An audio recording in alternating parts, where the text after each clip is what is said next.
අයිබෝවන් ඔබට යහපත් විවාහයක් වන පිහිටීමක් තමයි පෙන්වන්නේ මෙන්න මේ කුරු ඇඟිල්ල. පිරිමි කෙනෙක් නම් දකුණු අතේ කාන්තාවක් නම් වම් අතේ.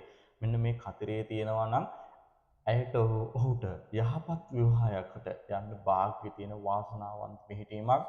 මේකෙන් බොහෝ කාරණා කියවෙනවා. Tamanට ව්‍යාපාර පැත්තෙන් ඉහළට යන්න පුළුවන්. ඩයිවර් එකක් බලන්න ඕන බොහෝ කරුණු තියෙනවා. එතන මෙහෙම කතරයක් තියෙනවා යහපත් විවාහයකට උරුමකම් කියනවා. හැබැයි විවාහ ජීවිතේ ප්‍රමාද වෙනවා. ඊට කලින් විවාහ ජීවිතයකට කිව්වොත් සමහරක් අය ඩිවෝස් වීම තියෙනවා. සමහරක් අයගේ එහෙම නෑ.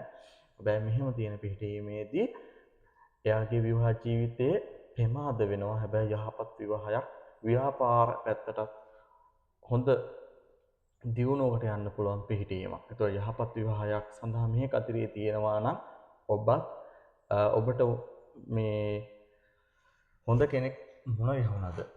එහෙම වුණාද? නැත්නම් ඊට කලින්ද විවාහයට ගියේ? මේක බොහෝ දුරට අවුරුදු 30 35 අතර තමයි මේ කර්මය ඉෂ්ට වෙන්න තියෙන්නේ. එතකොට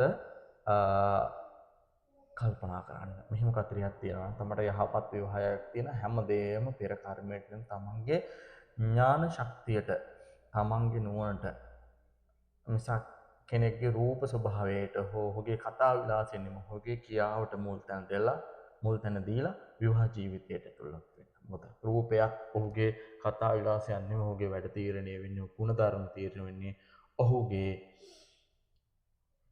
ක්‍රියාශීලීත්වය, ඔහු කරන වැඩ අනුවයි ඔහුගේ ගුණධර්මත් ඔහුගේ චරිතයත් මහින්න පුළුවන්. එතකොට ඔහුගේ ඇයගේ.